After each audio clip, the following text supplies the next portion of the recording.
오늘 주시는 우리 하나님 말씀은 신약성경 에베소서 2장 1절에서부터 10절까지 말씀을 보겠습니다. 에베소서 2장 1절에서 10절까지 말씀입니다. 너희의 허물과 죄로 죽었던 너희를 살리셨도다. 그때에 너희가 그 가운데서 행하여 이 세상 풍속을 좇고 공중의 권세 잡은 자를 따랐으니 곧 지금 불순종의 아들들 가운데서 역사하는 영이라. 전에는 우리도 다 그 가운데서 우리 육체의 욕심을 따라 지내며 육체와 마음에 원하는 것을 하여 다른 이들과 같이 본질상 진노의 자녀이었더니 긍휼에 풍성하신 하나님이 우리를 사랑하신 그 큰 사랑을 인하여 허물로 죽은 우리를 그리스도와 함께 살리셨고 너희가 은혜로 구원을 얻은 것이라. 또 함께 일으키사 그리스도 예수 안에서 함께 하늘에 앉히시니 이는 그리스도 예수 안에서 우리에게 자비하심으로써 그 은혜의 지극히 풍성함을 오는 여러 세대에 나타내려 하심이니라. 너희가 그 은혜를 인하여 믿음으로 말미암아 구원을 얻었나니 이것이 너희에게서 난 것이 아니요 하나님의 선물이라. 행위에서 난 것이 아니니 이는 누구든지 자랑치 못하게 함이니라. 우리는 그의 만드신 바라 그리스도 예수 안에서 선한 일을 위하여 지으심을 받은 자니 이 일은 하나님이 전에 예비하사 우리로 그 가운데서 행하게 하려 하심이니라. 아멘. 우리가 현대 사회를 살아가면서 중요한 것이 두 가지가 있는데 그 첫째가 뭐냐면 정체성이라고 하는 것입니다. 아이덴티티라고 해서 우리는 주민등록증을 가지고 있지만 외국 사람들은 아이디 카드라고 하는 게 있어요. 그게 이제 아이덴티티라고 하는 말의 줄임말인데 네가 누구냐? 뭐 어떤 존재냐? 이제 그걸 우리 주민등록증에 보면 우리 번호가 있고 또 사진이 있고 사는 곳이 있고 이름이 있잖아요. 그거 하나를 보게 되면 이 사람은 어디에 살고 언제 태어났구나.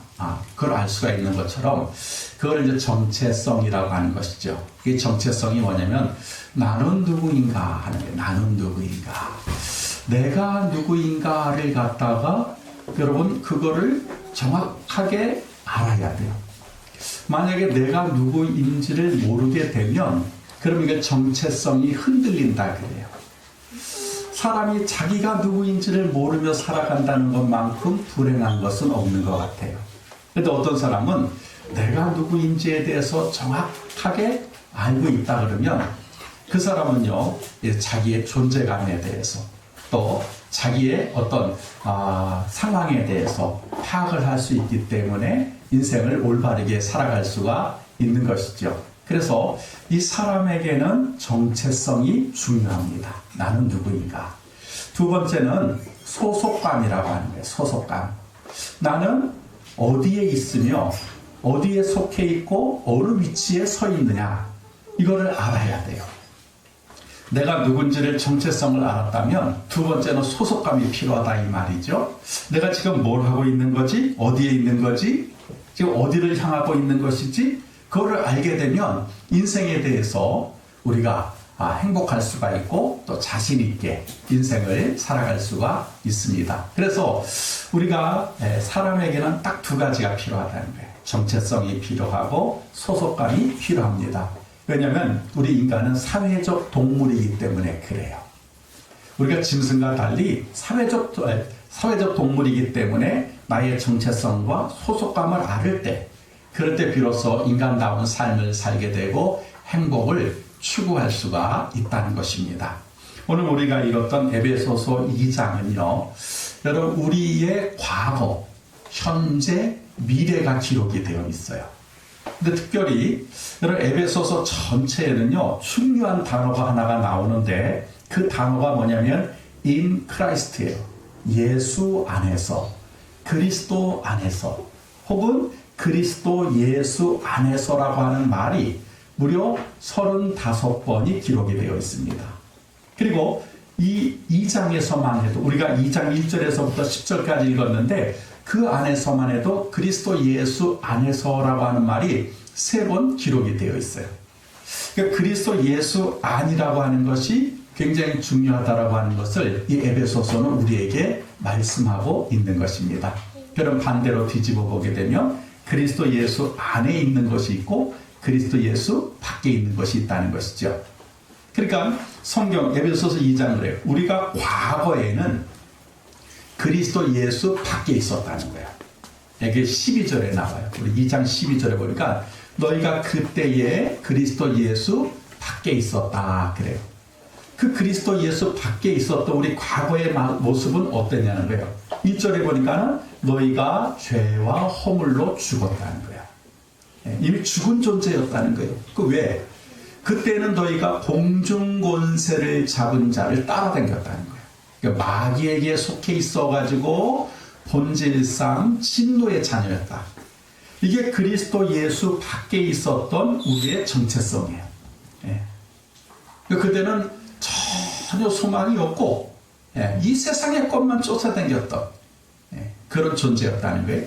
그러면서 이제는 현재와 미래에 대해서 말하고 있는데 그 이제는 뭐냐면 너희가 그리스도 예수 안에 들어오게 되면 이제 들어왔는데 뭘로? 하나님의 은혜로 구원을 받았다는 거예요. 그럼 이제 그리스도 예수 안에 들어오게 됐다는 것이죠. 그래서 이제 예수 안에 있는 우리 정체성에 대해서 말하고 있는데 뭐라고 얘기를 하냐면 너희가 구원을 받았기 때문에 하나님의 자녀가 됐다는 거예요. 예전에는 본질상 진노의 자녀였었는데 이제는 너희는 하나님의 자녀가 되었고 하나님의 권속이 되었고 이제 가족이 되었고 더 나아가 하늘나라에 앉을 권리를 갖게 되었다. 이렇게 성경은 우리의 현재와 미래의 모습에 대해서 설명을 하고 있습니다. 그러니까 여러분 우리가 예수 밖에 있는 것과 예수 안에 있는 것이 엄청난 차이가 있는 것이죠. 예수 밖에 있었을 때는 전혀 소망이 없는 거예요. 근데 예수 안에 들어오게 되니까 우리에게는 뭔가요? 미래에 대한 소망이 풍성하게 우리에게 주어졌다고 하는 것입니다. 그래서 우리에게는 정체성이 뭐냐? 우리는 하나님의 자녀라는 거예요. 하나님의 자녀. 그리고 우리의 소속감은 어디에 있느냐? 그리스도 예수 안에 있다라고 하는 거예요. 이게 에베소서의 전체 주제입니다. 그러니까 여기에는 그리스도인의 정체성과 그리스도인의 소속감에 대해서 아주 단호하게 그리고 분명하게 그리고 간결하게 설명을 하고 있습니다. 특별히 오늘 우리가 읽은 여러분 2장 10절을 보게 되면 거기에 우리의 정체성과 소속감에 대해서 더 구체적으로 설명을 하고 있습니다. 그래서 우리가 살펴볼 말씀이 2장 10절에 관련된 말씀이에요. 한번 우리 10절의 말씀을 같이 한번 보도록 하겠습니다. 한번 우리 같이 한번 읽어보세요. 우리는 그의 만드신 바라 그리스도 예수 안에서 선한 일을 위하여 지으심을 받은 자니 이 일은 하나님이 전에 예비하사 우리로 그 가운데서 행하게 하려 하심이니라. 아멘. 두 가지가 나오죠. 우리는 그의 만드신 자다. 그리고 두 번째 뭐예요? 선한 일을 위하여서 지으심을 받은 자다. 그리고 그 일은 하나님이 미리 예비하셨다. 이렇게 간결하게 2장 10절인데 여기에 우리의 소속감과 함께 또 우리의 정체성에 대해서 분명하게 기록되고 있습니다. 첫째는 뭐냐면 우리는 그의 만드신 바라는 거예요. 그러니까 하나님이 우리를 만드셨다는 거예요. 그래서 다른 말로 표현하게 되면 우리는 하나님의 작품이라는 거예요. 작품. 그래서 이렇게 여러분 만드신 바라 하라고 하는 그 단어를 보게 되면 여러분들이 들어보셨던 우리 교회 찬양단입니다. 우리 교회 찬양단이 뭐예요? 포이에마잖아요. 포이에마. 그러니까 하나님이 만드신 작품이라는 거예요. 만드신 바라. 이 포이에마라고 하는 뜻이 하나님이 만드신 존재. 그래서 여러분 이 만들었다라고 하는 이 단어를 우리가 조금 알기 위해선 창세기 1장과 2장으로 들어가야 돼요. 거기에 보게 되면은 이제 인간 창조의 역사가 기록이 되어 있습니다. 여러분 창세기 1장 26절에 보니까 하나님이 가라사대 우리의 형상을 따라 우리의 모양대로 우리가 사람을 만들었다는 거예요. 그로 바다의 고기와 공중의 새와 육축과 온 땅과 땅에 기는 모든 것을 다스리게 하자라고 기록이 되어 있어요. 자, 하나님이 인간을 만드실 때에 하나님의 모양과 형상을 따라서 만들었다 이렇게 기록이 되어 있어요. 그래서 이 만들었다라고 하는 그 단어의 뜻이, 단어가 뭐냐면은 아싸. 우리가 뭘 할 때 아싸 그러잖아요. 예, 히브리어로는 아싸, 이게 아싸. 이 아싸라고 하는 뜻이 뭐냐면은 만들다. 이제 단순해요. 이 아싸라고 하는 단어가 구약 성경에는 많이 기록이 되어 있는데 그 대표적인 뜻이 뭐냐면 만들었다는 거예요. 만들었다. 누군가에 의해서 만들어졌다. 또 만들다. 이거를 아싸라고 이렇게 기록을 하고 있습니다.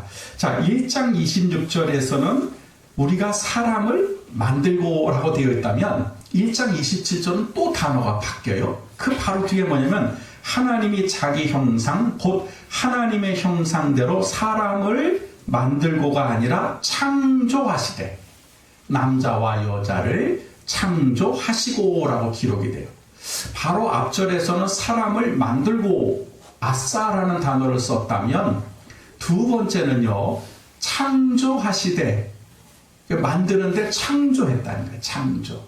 이게 여러분 창세기 1장 1절에 창조라는 단어와 같습니다. 태초에 하나님이 천지를 창조하시니라. 창조가 뭐냐? 바라예요. 바라 이렇게 되어 있어요. 그러니까 창조는 무슨 뜻이냐면은 없던 거에서 있는 것으로 만들다. 그러니까 무에서 유를 만드는 것을 창조라는 거예요. 그러니까 아무것도 없는데 빛이 있으라는 게 빛이 있었잖아요. 그게 창조 역사라 이 말이죠. 근데 그것만 창조냐? 그렇지 않아요? 여러분 보니까 빛을 통해서 하나님 그 다음에 또 뭘 만드세요? 뭘 창조하세요? 해와 달과 별을 만드시잖아요. 그러니까 두 번째 창조가 있어요. 있는 것을 가지고 또 새롭게 만드는 것도 창조입니다. 그러니까 우리는 창조 그러면 무조건 없는 거에서 있는 것을 만드는 것을 창조로 생각을 하는데 이 성경의 창조는 두 가지예요. 이미 있던 것을 가지고 또 새로운 것을 만드는 것. 그것이 창조라는 거예요. 그것이 뭐냐면 창세기 2장 7절에 기록이 되어 있어요. 자, 또 보세요. 하나님이 자기 형상 곧 하나님의 2장 7절에 보니까 여호와 하나님이 흙으로 사람을 지으시고 생기를 그 코에 불어넣으시니 사람이 생명이 된지라. 처음에는 하나님이 사람을 만들자, 사람을 창조하자. 그래놓고 2장 7절에서 뭐예요? 흙으로 사람을 지으셨다. 이게 이제 하나님이 사람을 생겨라. 이게 아니란 말이죠. 하나님이 땅을 만드시고 하늘과 땅을 만드시고 그 땅의 재료인 흙을 가지고 빚으셨다는 거예요. 지으셨다는 거예요. 그래서 지으셨다라고 하는 게 야차르예요. 야차르. 이 야차르라고 하는 뜻이 뭐냐면 토기장이가 진흙을 가지고 어떤 형태를 만들다. 이런 뜻을 가지고 있어요. 그러니까 하나님이 이제 아담을 만드시는데 어떻게 창조를 하셨느냐? 있는 진흙을 가지고 그 진흙으로 완전히 새로운 창조물을 만드셨다는 거예요. 이게 또 바라라고 하는 그 속에 포함된 야차르예요. 창조는 창조인데 그 창조물을 가지고 또 새로운 물건을 지으셨다. 이렇게 아담은 여러분 흙으로 지어진 존재입니다. 야차르가 된 게 하나님이 손수 빚으신 거란 말이죠. 그 다음에 이 아담과 또 하와를 창조하실 때는 또 달라요. 여러분 2장 22절에 보게 되니까 이제 하와를 만드시는 장면이 나오는데 여호와 하나님이 아담에게서 취하신 그 갈빗대로 여자를 만드시고 그래요. 그리고 그를 아담에게 이끌어 오셨다. 자, 아담을 지으셨다. 그 다음에 여자를 만드셨다는데 아담은 진흙을 가지고 빚으셨다면 여자는 아담의 갈빗대를 취하여 그 속에 살로 채우셨다. 이렇게 기록이 되어 있어요. 근데 그것도 여자를 만드셨다. 근데 이 단어가 바나예요. 바나. 이 바나라고 하는 것은 뭐냐면 고급 재료를 가지고 집을 짓다, 건축하다, 혹은 재건하다라는 뜻을 가지고 있어요. 그러니까 아담은 진흙을 가지고 만드셨다면 하와는요, 더 좋은 재료를 가지고 만들어진 존재라는 거예요. 그래서 여러분, 업그레이드 됐다는 거예요. 그러니까 남자보다 여자가 더 뛰어난 거예요, 실질적으로. 우리가 무슨 물건을 만들 때 처음에 만든 것은 엉성하잖아요. 근데 두 번째, 세 번째 만들 때마다 뭐예요? 업그레이드가 되잖아요. 그게 여자가 이쁜 거예요. 네. 그리고 더 좋은 그런 재능과 또 성품들이 있습니다. 그래서 여러분, 남자에게는 생명을 잉태하는 능력이 없어요. 근데 여자에게는 생명을 잉태하는 능력이 있습니다. 왜요? 더 좋은 것으로 만들어진 존재이기 때문에 그래요. 여러분 보세요. 아담과 하와를 만드실 때 하나님이 그냥 봐라, 창조하셨다. 여러분, 짐승을 만드실 때 공중의 새와 또 땅에 기는 육축과 바다의 물고기들은요, 하나님이 그냥 만드셨다, 이렇게 되어 있어요. 아싸로 끝나요.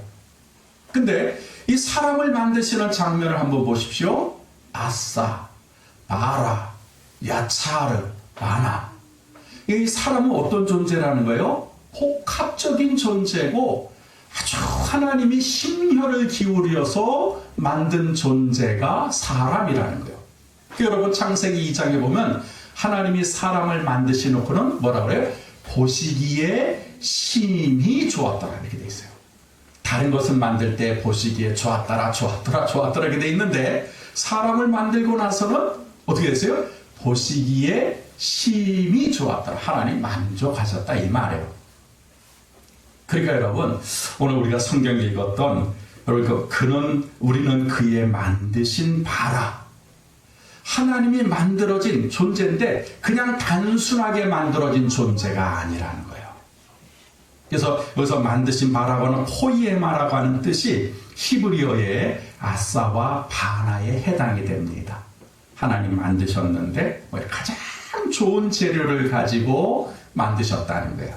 그래서 포에마가 다른 뜻이 있는데 그게 뭐냐면 걸작품이라고 하는 거예요. 최고의 작품이라고 하는 또 다른 뜻을 가지고 있습니다. 그래서 여러분, 우리는 이와 같이 하나님이 친히 만든 존재라는 거예요. 내가 어머니와 아버지를 통해서 이 땅에 태어났지만 그건 과거의 모습이라는 거예요. 이제는 뭐예요?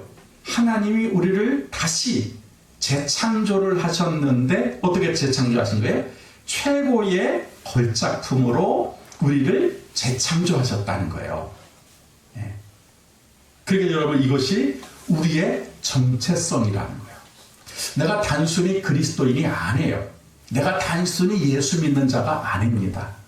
내가 예수 믿기 전에는 형편없고 또 별 볼 일 없고 소망도 없고 비전도 없는 사람이었다면, 이제는 그리스도 예수 안에 들어오게 되면 나의 정체성이 바뀐다는 거예요. 새 창조가 일어나고 재창조가 일어나서 하나님이 우리를 친히 한 사람 한 사람 만드시는데 어떤 상태로? 최고의 상태로, 최고의 좋은 작품으로 하나님 우리를 다시 만드셨다는 거예요. 이것이 우리는 그의 만드신 바라라고 하는 그 말씀에 포함되어 있는 뜻입니다. 그래서 여러분, 어떤 존재입니까?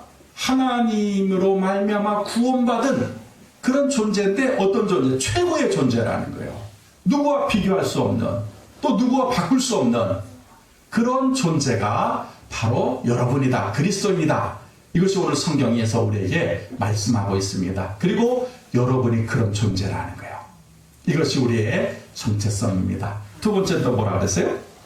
그렇게 우리를 만드셨는데 뭐라 그랬어요?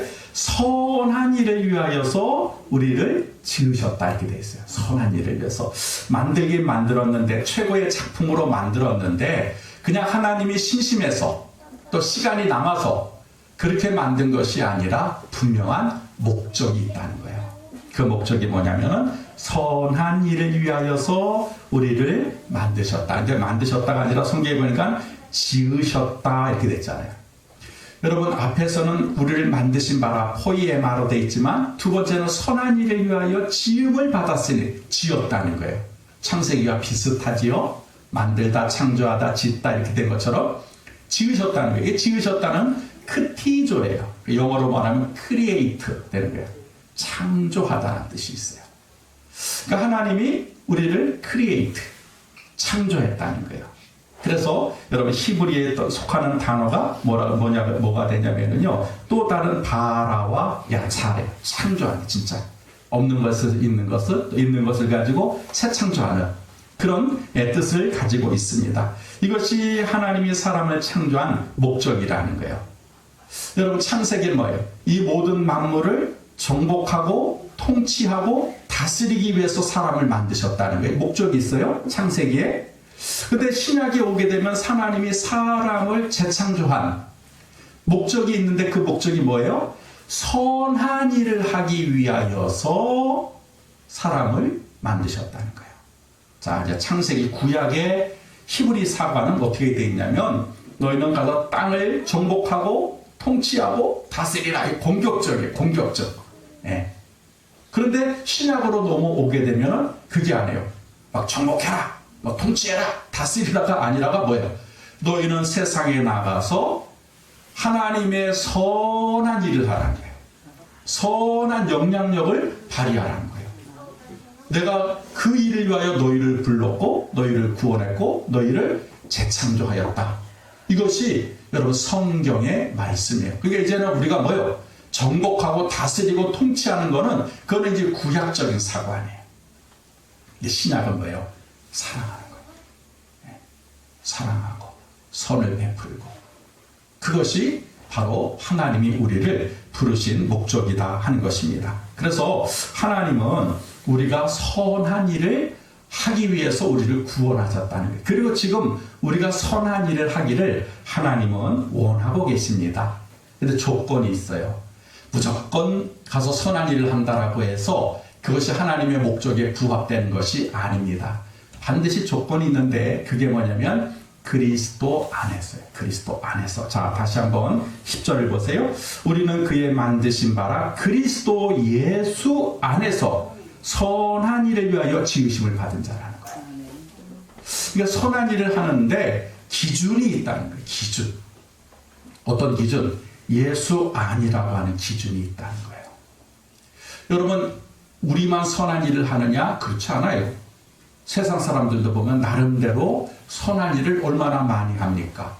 근데 그 기준이 애매모호해요. 각자 자기가 선한 기준이 정한 것이 다 다르다는 거예요. 예를 들어서 어떤 사람이 자기가 사랑하는 여인에게 이렇게 좋은 금붙이, 목걸이를 갖다 선물하고 싶은데 수중에 돈이 없어요. 이 사람은 그 사랑하는 여인에게 그 사랑을 표현하고 선한 일을 하기 위해서 지나가던 여인을 두들겨 패가지고 그 여자가 걸고 있던 목걸이를 빼앗아서 자기 사랑하는 여인에게 갖다 줬어요. 그 사람 편에서 볼 땐 뭐예요? 그게 선한 행동이에요. 왜? 나는 지금 돈이 없으니까 그 목걸이를 살 수 있는 여건이 안 되니까 남의 것이라도 빼앗아가지고 내 사랑하는 사람에게 그 금목걸이를 선물해주고 싶다. 다른 사람들이 볼 때는 몰라도 자기 편에서 볼 때는 그게 뭐예요? 자기는 최선을 다한 거고 자기는 나름대로 사랑하는 여인에게 선한 일을 한 거예요. 그렇죠? 여러분, 우리가 그렇게 사는 경우가 얼마나 많이 있는지 몰라요. 다른 사람이 어쨌든 간에 내 편에서 아전인수격으로 생각을 하는 거예요. 그게 내로남불이에요. 남들이 뭐라고 하든 나만 옳으면 되지. 내가 생각할 때 올바르면 되지. 그게 지금 여러분 우리 세상에서 통용되고 있는 선한 것의 기준이 아니겠습니까? 여러분, 또 이런 경우도 있어요. 연말이 되면은 여러분 기업이나 자선가들이 기부를 하지요. 엄청난 돈을 기부합니다. 근데 가만히 기부하는 것이 아니라 이렇게 언론이나 방송사에다가 나 뭐 10억을 기부했습니다. 100억을 기부했습니다. 그럼 뭐 사랑의 온도계가 쫙 올라가고 그러질 않아요?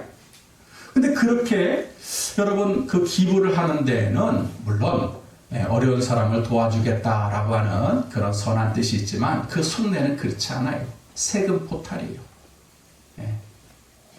그래서 여러분 기업가들이 이렇게 뭔가 물품을 내고 돈을 낼 때는 그 이면에는요, 거기에 대한 세금을 면제해주는 조건이 있습니다. 그러니까 하는 거예요. 또 자선가들은 자기 이름을 내세우는 거예요. 근데 그렇게 낸 기부금들이 그러면 다이렉트로 어려운 사람들 또 고통받는 사람에게 전달이 되냐? 그게 아니라는 거예요. 거의 대부분 기관이나 단체에서 자기들 운영비로 쓰고 생색내게끔만 도와준다는 거예요. 근데 방송에서 와, 어느 기업에서 어떤 자선가가 이렇게 선한 일을 했습니다. 여러분, 근데 그게 과연 그게 선한 일이냐 하는 거예요. 순수한 일이냐 하는 거예요. 나름대로 자신들의 이득을 위해서 또 자신들의 명예를 위해서 하지 않아요? 물론 큰 틀에서는 선한 일이지요. 근데 이렇게 선한 일이라고 하는 것이 다 기준이 다르다는 거예요. 그러니까 정확한 기준이 없어요. 근데 오늘 성경은 뭐라고 그랬어요? 하나님으로 구원받은 너희들은, 하나님의 작품인 하나님의 걸잡힌 너희들은 반드시 예수 안에서 하라는 거예요. 예수 안에서. 예수 밖에서는 사람들이 다 한다는 거예요. 또 그렇게 하는 사람들이 많다는 거예요. 근데 너희들은 예수 안에서 하라는 거예요. 이거를 지금 성경에서는 우리에게 말씀하고 있습니다. 그래서 여러분, 우리가 선한 일을 할 때 조건이 첫째가 뭐냐면 반드시 그리스도 예수 안에서 하라는 거예요. 이게 중요합니다. 두 번째 조건이 있어요. 여러분, 사도행전 10장 38절에 보니까 하나님이 나사렛 예수에게 성령과 능력을 기름 붓듯 하셨으며 저가 두루 다니며 착한 일을 행하시고 선한 일을 행하시고 마귀에게 눌린 모든 자를 고치셨으니 이는 하나님이 함께 하셨습니다 라고 기록을 하고 있어요. 자, 두 번째 성경은 뭐라고 말씀하고 있냐면, 첫째는 그리스도 예수 안에서 선한 일을 해야 된다면, 두 번째는 선한 일을 하기 위해서는 성령과 능력을 기름 부음 받아야 된다는 거예요. 그냥 마음 가지고는 안 되는, 나 예수 믿었으니까 무조건 착한 일 해야 되지. 그거는 처음에는 요란하지만 나중에는 희미하게 없어질 수 있다는 거예요. 왜? 인간의 마음으로 하니까. 그래서 성령과 능력으로 충만해진 그런 상태에서 선한 일을 하라는 거예요. 그냥 함부로 그냥 선한 일을 하는 거, 그냥 누구 도와주고 이렇게 하지 말고, 항상 성령의 감동을 받고, 성령의 능력을 받고, 그렇게 하라는 거예요. 제가 성령과 능력을 받지 못하고 선한 일을 하다 보니까 많이 상처를 받고 많이 실망을 했어요. 왜냐하면 그때는 인간적인 마음을 가지고 하니까. 어떤 목사님인데 그 아이가 이렇게 자폐증에다가 뇌성마비, 그러니까 이중장애를 가지고 있는 거예요. 그러니까 도무지 집에서 이 아이를 케어할 수가 없어요. 그래서 저한테 부탁을 했어요. 목사님, 내가 이 아이를 돌보다 보니까 목회도 안 되고 아무것도 안 되는데 혹시 이 아이를 안심하고 맡길 수 있는 어떤 시설이나 단체를 아시나요? 제가 아는 데가 있거든요. 예, 알고 있습니다. 제가 한번 주소를 해보겠습니다. 거기에 있는 시설의 원장님을 제가 잘 알아요. 어려서부터. 그래서 거기에 가서 제가 부탁을 했어요. 예, 그분도 목사님이신데 원장 목사님, 지금 어떤 지역에 목사님 계시는데 그 아이가 자폐증에다가 뇌성마비여가지고 목사님이 지금 힘들어하는데, 그래서 이 시설, 믿고 기독교 시설이고 또 원장님이 목사님이시니까 사랑으로 이 아이를 이렇게 돌봐줄 수 있으니까 좀 맡아주십시오. 그랬더니 그분하고 저거 모르는 사이가 아니에요. 잘 알아요. 근데 거절하는 거예요. 안 된다는 거예요. 왜 안 됩니까? 그랬더니 이제 여러 가지 이유를 대는데 자기 시설에는 한 300명 정도만 이렇게 인원이 되는데 이미 꽉 찼다는 거예요. 더 이상 받을 수가 없습니다. 이제 그분은 이제 점잖게 저한테 거절을 하는 거지요. 그러면서 또 그 말씀을 하세요. 이렇게 이중장애를 가진 아이들은 이렇게 돌보는데 꽤 많이 힘이 듭니다. 왜냐하면 24시간 그 아이를 갖다가 집중 케어를 해야 되기 때문에 우리에게는 그런 여력이 없습니다. 예, 안타깝지만 안 되겠습니다. 그 얘기를 해요. 그때도 그 목사님이 바로 옆에 있었거든요. 근데 그분이 실망하는 거예요. 그래서 저는 상처를 받았어요. 어떻게 이럴 수 있어? 이렇게 기독교인들끼리도 서로 돕지 못한다면 그게 무슨 의미가 있느냐? 이렇게 돌아 나오는데 제가 하나님한테 그랬어요. 하나님, 나 이제 착한 일 안 할래. 내가 누구를 위해서 주선하고 누구를 도와주는 일 안 할래. 왜? 거절받으니까 이거 반드시 해야 되는데 못하는데 하나님과 화가 나요. 나 이제는 다시는 누구를 돕는 일을 안 할 거예요. 그래서 제가 돌아왔던 기억이 있어요. 그러고 지금도 여전히 남을 도와주는 일을 하는데 그때는 왜 내가 낙심을 하고 왜 실망을 했느냐? 성령과 능력을 받지 못한 거예요. 그러니까 그냥 내 생각에만 도와줘야지, 해줘야지. 근데 이것이 될 때는 좋은데 안 되고 거절당할 때는 상처를 받으니까. 그러니까 하나님에 대해서 제가 화를 내는 거예요. 그리고는 그 시설 원장님에 대해서 막 미워하는 마음이 생기는 거예요. 왜 그럴까요? 성령과 능력으로 기름 부음 받지 못하니까 그 동력을 잃어버리게 되는 거예요. 선한 일을 하는 동력을 잃어버리는 거예요. 그래서 오늘 성경에 뭐라 하세요? 성령과 능력을 받으니까 두루 다니면서 착한 일을 하더라는 거예요. 누가 시켜서 하는 게 아니라. 그래서 여러분들이 이제 선한 일을 위해서 여러분 지음을 받았는데 반드시 예수 안에서 하셔야 되고 두 번째 뭐예요? 성령과 능력을 받으셔서 해야 되는 거예요. 그냥 기분으로 그때 그냥 상황에서 도와줘야지 뭐 해야지 그러지 말라는 거예요. 반드시 성령의 음성을 듣고 감동을 받고 그렇게 하게 되면 여러분 계속해서 그런 선한 일을 할 수 있다는 것입니다. 그러면 과연 예수님이 다니시면서 하셨던 선한 일, 그것이 우리가 해야 될 선한 일이거든요. 그게 뭐냐는 거예요. 그게 마태복음에 여러분 기록이 되어 있는데 9장 35절에 보니까 예수께서 모든 성과 촌에 두루 다니사 저희 회당에서 가르치시며 천국 복음을 전파하시며 모든 병과 모든 약한 것을 고치시니라 라고 기록이 되어 있어요. 자, 예수님이 성령과 능력을 받아가지고 두루 다니면서 착한 일을 하시는데 선한 일을 하시는데 그게 뭐냐? 가르치는 일을 했다는 거예요. 여러분 성경을 가르치는 일이 선한 일입니다. 두 번째는 천국 복음을 전파하셨다는 거예요.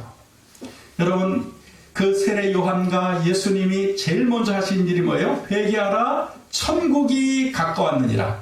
복음을 전파하셨잖아요. 이게 선한 일이라는 거예요. 세 번째 뭐예요? 모든 병을 약한 것을 고쳐줬다는 거예요. 다시 말하면 다른 사람의 아픔 또 다른 사람의 부족함을 치유하고 채워주는 일. 그것이 예수님이 하셨던 선한 일이라는 거예요. 그거를 하라는 거예요. 그거를. 자, 다시 한번 정리할게요. 우리가 다른 사람을 도와주고 구제하고 긍휼한 일을 하고 밥을 먹여주고 노숙자들에게 옷을 입혀주는 일도 선한 일이에요. 근데 그건 우리가 안 해도 세상 사람들이 다 하고 있어요.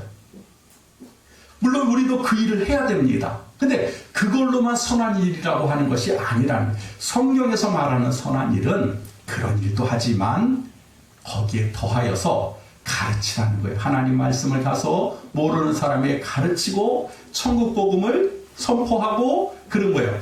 그 사람들의 아픈 사람들은 가서 위로해주고 또 더 나가서 고쳐주고 또 어려운 사람들을 도와주고 채워주는 일. 그런 일을 하는 것이 성경에서 말하는 선한 일이라고 하는 것입니다. 왜? 이와 같은 일은 세상 사람들이 못하기 때문에 그렇다는 거예요. 그래서 하나님이 특별히 우리를 선택해서 우리를 재창조해서 그와 같은 일을 하라고 우리를 부르셨다는 거예요. 여러분 그러므로 우리가 이제 뭘 해야 되는지를 알게 되는 거예요. 정확한 정체성이 나오지요. 나는 하나님으로 말미암아 구원받은 자인데 그냥 단순히 구원받은 것이 아니라 뭐예요? 선한 일을 위하여서 우리가 구원받았다는 거예요. 그래서 반드시 그리스도 예수 안에 있어야 된다는 거예요. 이것이 지금 성경에서 말하고 있는 우리의 정체성과 소속감이라고 하는 것입니다. 그러면서 이제 결론적으로 하나님이 말씀하실 그래서 너희는 반드시 그리스도 예수 안에서 살아야 된다는 거예요. 여러분 요즘 젊은이들이 이 삶의 의미와 목적을 잃어버리고 살아가고 있습니다. 꼭 젊은이뿐만 아니지요. 많은 사람들이 지금 유리하고 방황을 하는 것이 사실이에요. 저는 이렇게 뉴스를 볼 때마다 답답한 게 하나 있습니다. 그게 뭐냐면 탁장 같은 아파트. 아파트 닭장 같지 않아요? 제가 옛날에 닭을 키워봐서 알아요. 그 좁은 평수, 뭐 넓어야 50몇 평 되겠지요. 뭐 보통 아니면 17평, 25평, 32평. 그러니까 획일화된 그런 닭장 같은 아파트 한 채가 여러분 평균 10억이라고 하면 이건 나라가 망한 거예요. 여러분 몰라서 그렇지 아파트 값 올라가는 거 좋아하지 마십시오. 그게 곧 인플레이션이라는 거예요. 여러분 우리가 일반 샐러리맨들이 일반 소상공업자들이 평생 죽어도 못 사요. 그 아파트를. 10억이라고 하는 돈을 지불해서 어떻게 그런 아파트를 살 수 있습니까? 그러니까 사람들이 절망하는 거예요. 그러면 아파트 가격이 오르면은 내가 부자가 된 거예요? 로또 맞은 거예요? 그걸 팔아도 웬만한 데서 살 수가 없어요. 다시 말하게 되면 업그레이드가 안 된다는 거예요. 여러분 구리에서 아파트 팔아가지고 강남 갈 수 있습니까? 못 가요. 구리에서 50몇 평 팔아봤자 강남에 가면 17평밖에 못 사요. 그게 현실입니다. 그러니까 어떻게 돼야 돼요? 가평이나 춘천이나 저 안성이나 이런 데로 내려가야 돼요. 그러니까 여러분 그게 좋은 게 아니죠. 그런데도 사람들은 뭐예요? 아파트 값 올랐다고 그 좋아하는 거예요. 그런데 그 이면에 많은 사람들은 목적을 잃어버리게 되고 또 실망하고 좌절하는 그런 인상을 살아가고 있다는 것입니다. 여러분 사람이 목적이 없고 목표가 없으면 방황하게 됩니다. 삶의 의미를 잃어버리게 되는 것이죠. 그래서 허무한 인생이 되는 것입니다. 그래서 많은 사람들이 지금 좌절하고 있는 거예요. 여러분 그런데 여러분 다른 것은 잃어버려도 삶의 목표나 목적은 잊어버리면 안 됩니다. 그럼 왜 살아야 되느냐에 대한 해답을 우리가 얻지 못하게 되는 것이죠. 근데 여러분 우리는 이 땅에서 살아야 할 분명한 목적과 목표를 가지고 있습니다. 오늘 성경에 보니까 뭐라 그랬어요? 우리는 하나님의 지으신 자라는 거예요. 그리고 선한 일을 위해서 하나님 우리를 재창조하셨다는 거예요. 이제 분명한 목적이 생겼죠. 근데 이것이 우연히 한 것이 아니라 오늘 성경에 보니까 하나님이 미리 예비하셨다는 거예요. 이게 아주 기가 막힌 하나님 말씀이에요. 자, 다시 한번 10절 보세요. 우리는 그의 만드신 바라 그리스도 예수 안에서 선한 일을 위하여 지으심을 받은 자니 이 일은 하나님이 전에 이미 예비하셔서 우리로 그 가운데서 행하게 하려 하심이니라 라고 성경은 말씀하고 있어요. 자, 우리를 선택하는, 우리를 다시 하나님 짓는 것, 그리고 선한 일을 하게끔 우리를 부르시는 것이 그냥 아무렇게나 즉흥적으로 한 것이 아니라 오늘 성경에 보니까 전에 예비하셨다는 거예요. 그러니까 여러분 한 사람 한 사람을 하나님은 미리 다 계획하시고 예비하신 다음에 때가 되면 여러분들을 부르셔서 구원하셔서 그리고 선한 일을 하도록 다시 재창조하셨다. 이것이 오늘 성경에서 우리에게 하시는 말씀이라는 거예요. 왜? 여러분에게 그런 목적이 있다는 거예요. 하나님이. 아무나 부르신 게 아니라는 거예요. 하나님의 목적을 위해서 여러분들을 부르셨다는 거예요. 그러니까 여러분들이 그냥 우연히 내가 교회 나와서 예수 믿는 것이 아니라 이 일은 하나님이 미리 예비하신 일이라는 거예요. 그러니까 여러분들은 언젠가 예수 믿게 됐던 사람들이에요. 예. 아무리 예수를 안 믿으려고 발버둥을 쳐도 하나님은 여러분을 사랑하셔서 여러분을 구원하시기로 이미 계획을 세우셨다 이 말이에요. 그리고 여러분들이 선한 일을 하고 싶지 않아도 하나님은 그 선한 일을 할 수 있도록 성령과 능력을 기름 붓듯이 부어주시겠다 이 말이에요. 그 여러분은 마침내 이 땅에서 뭐예요? 하나님의 형상대로 하나님의 모양대로 지음을 받아서 하나님의 삶을 살 수 있도록 하나님이 기뻐하는 삶을 살 수 있도록 그렇게 지어진 존재다. 이것이 오늘 에베소서 2장 10절의 결론입니다. 여러분 이제 내 정체성 이 뭔지 분명히 아셨죠? 그리고 내가 이제 뭘 해야 되는지 여러분 내 소속감이 어디 있는지를 여러분들이 이제 아셨을 거예요. 그래서 우리가 이 땅을 보면은요 여러분 소망이 없지요. 뭐 보니까는 다 그리고 여러분 우리가 이 땅의 것만 바라보고 이 땅의 것만 쫓아간다면 그러면 우리가 방향을 잊어버리게 되는 거예요. 다시 한번 오늘 성경은 여러분 오늘 우리에게 말씀하고 있습니다. 우리는 어떤 존재냐? 그럼 무엇을 해야 되느냐? 그리고 지금 우리가 어디에 서 있느냐? 오늘 성경은 우리에게 아주 분명하게 말씀하고 있습니다. 그래서 여러분 잊지 마십시오. 여러분은 하나님의 최고의 걸작품이에요. 여러분만한 존재가 없습니다. 하나님은 그렇게 여러분들을 만드셨다는 거예요. 그래서 이제는 뭐예요? 우리는 예수 그리스도 안에서 성령을 받아가지고 이제는 하나님의 선한 영향력을 미치며 살아야 되는 거예요. 나 하나만의 삶을 위해서 아둥바둥 사는 것이 아니라 선한 일을 위해서 사셔야 돼요. 선한 사마리아인 것 같이 하나님의 영향력을 여러분 끼쳐야 돼요. 그게 전도하는 겁니다. 그게 그리스도인의 삶이라 이거예요. 그래서 오늘 성경은 우리에게 그와 같은 삶을 살 것을 말씀하고 있습니다. 그러므로 이번 한 주 동안 여러분 나의 정체성이 뭐냐, 그리고 내가 할 수 있는 일이 뭐냐, 오늘 성경 말씀을 통해서 여러분 그와 같은 일을 회복하는, 또 그와 같은 일을 실행할 수 있는 우리 한마음교회 성도분들이 되시기를 주의 이름으로 축원합니다. 기도하겠습니다. 하나님,